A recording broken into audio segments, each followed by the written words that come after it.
Muito bom dia a todos no glorioso nome do Senhor Jesus Cristo. Deus vos abençoe. Nós vamos falar um pouquinho mais deste assunto, pecados ocultos, porque é um assunto muito necessário que assim o faça.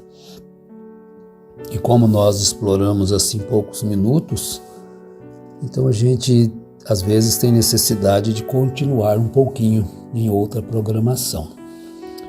Então vamos lá.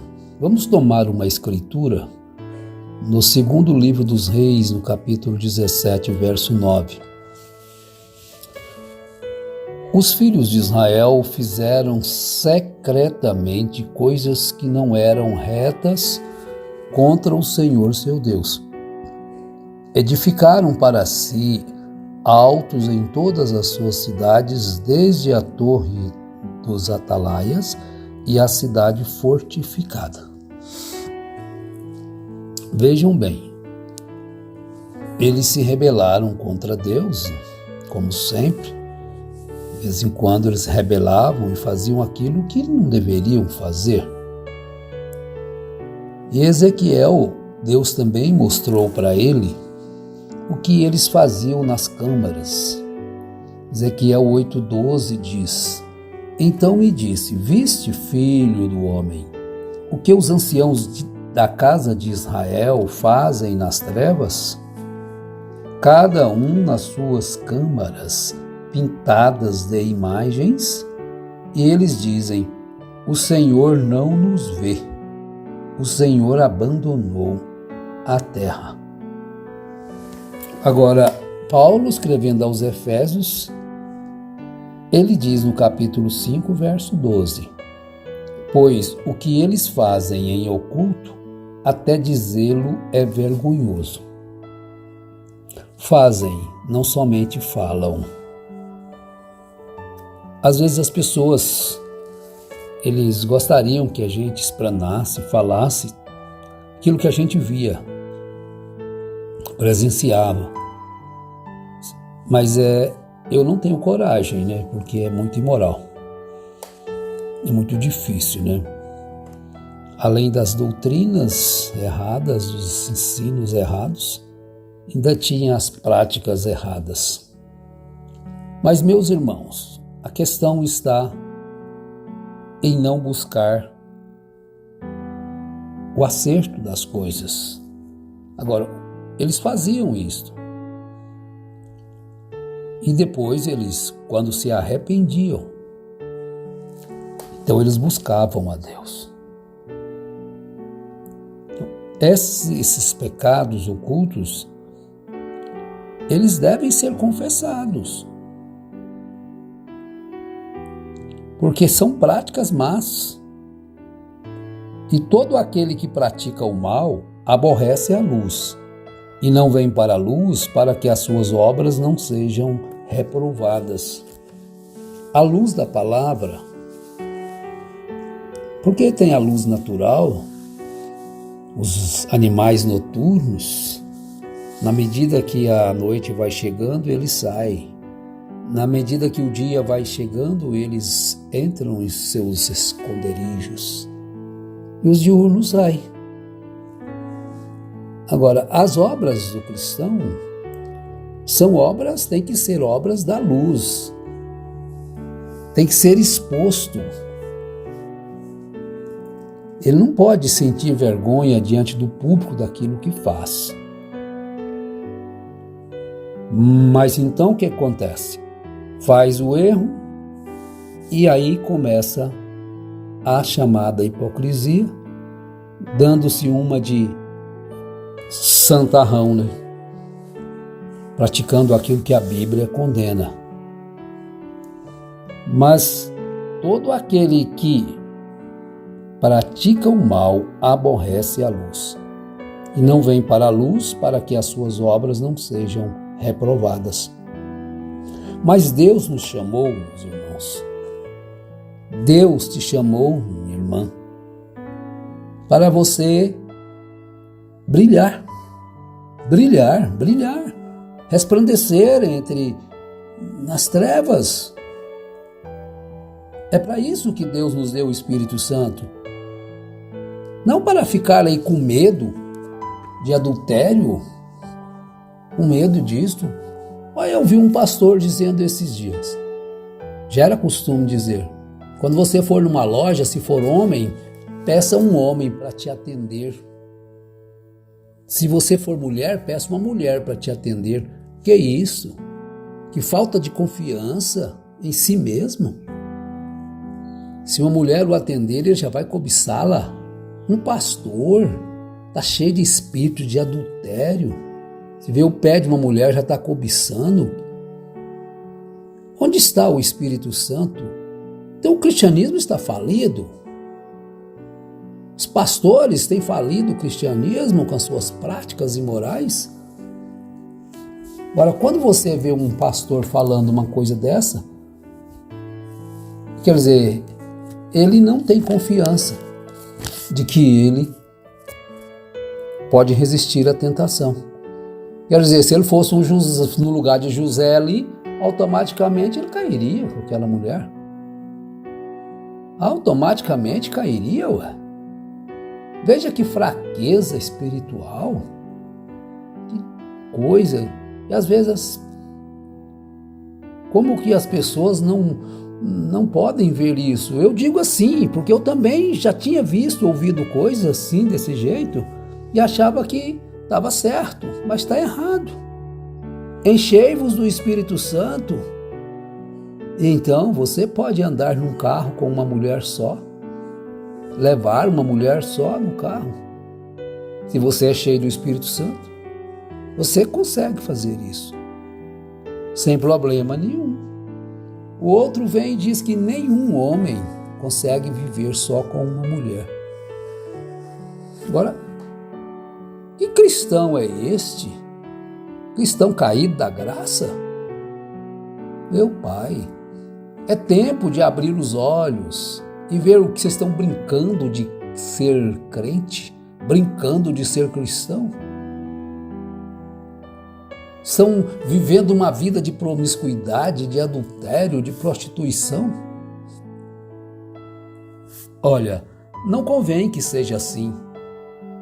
Fugir da aparência do mal é uma coisa. Agora, ter medo de conversar com uma mulher, ser atendido por uma mulher, é muita fraqueza espiritual. É muita fraqueza. Não tem nada de Deus naquele coração. Estão vendo?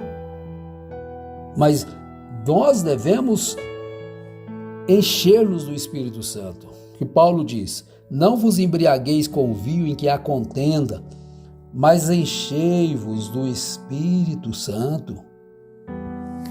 Um homem cheio do Espírito Santo, um rapaz, uma moça cheia do Espírito Santo, pode ir na faculdade.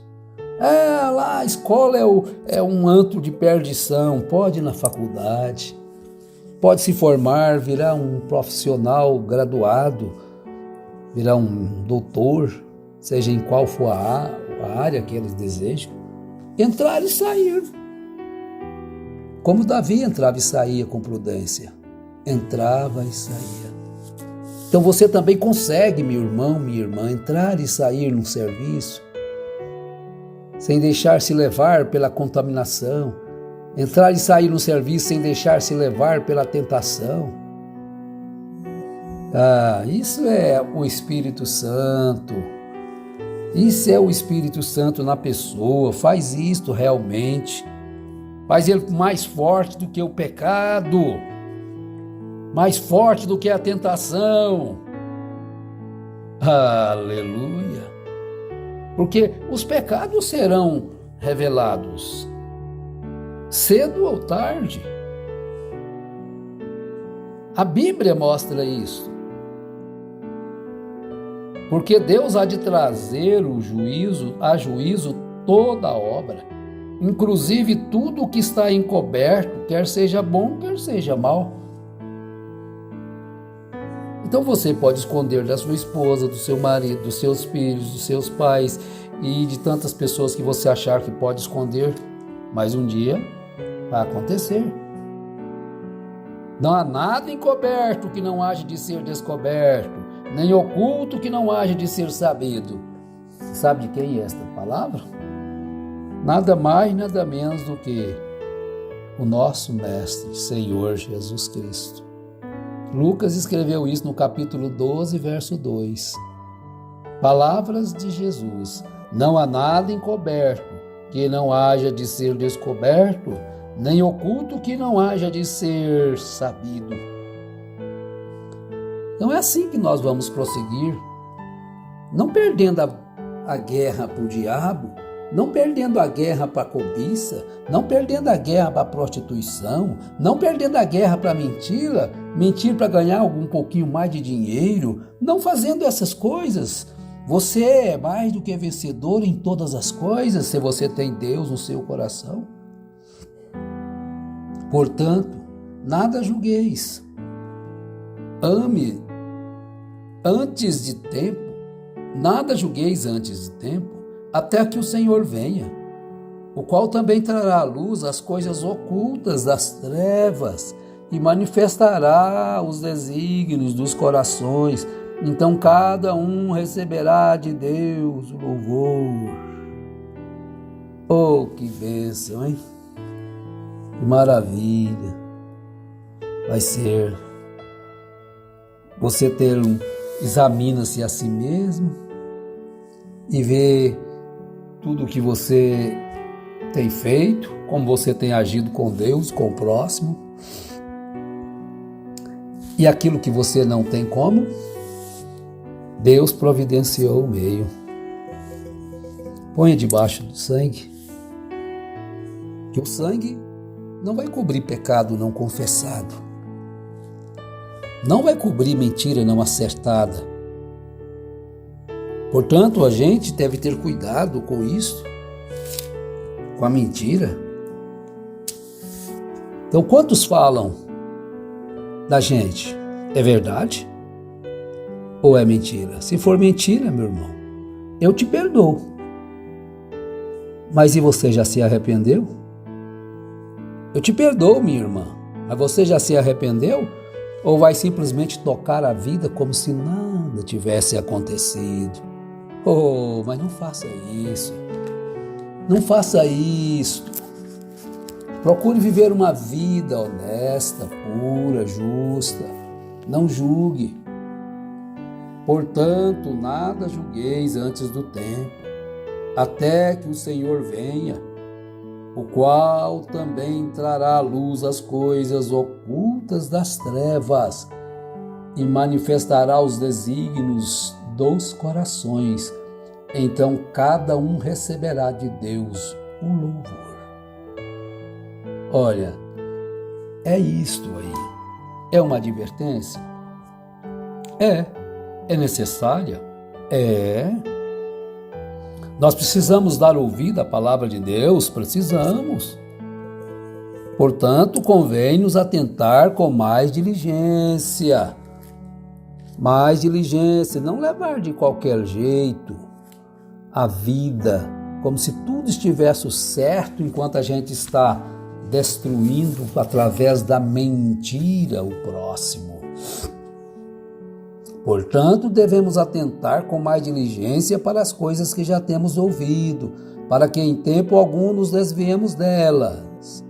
Pois se a palavra falada pelos anjos permaneceu firme, e toda violação e desobediência recebeu justa retribuição, como escaparemos nós se negligenciarmos tão grande salvação, a qual, começando a ser anunciada pelo Senhor, foi-nos depois confirmada pelos que a ouviram? Então, meus irmãos, que Deus abençoe o seu coração, a sua vida, seu trabalho. Deus te dê força, dê saúde no corpo, na alma e no espírito. Pense nisto. Não faça aquilo que vai te dar problema lá na frente. Seja prudente, porque de tudo o que nós falarmos daremos conta. Seja senhor de suas palavras antes que você se torne escravo delas. Em nome de Jesus Cristo, Deus vos abençoe. Do menor ao maior, do mais novo ao mais velho. Um abraço.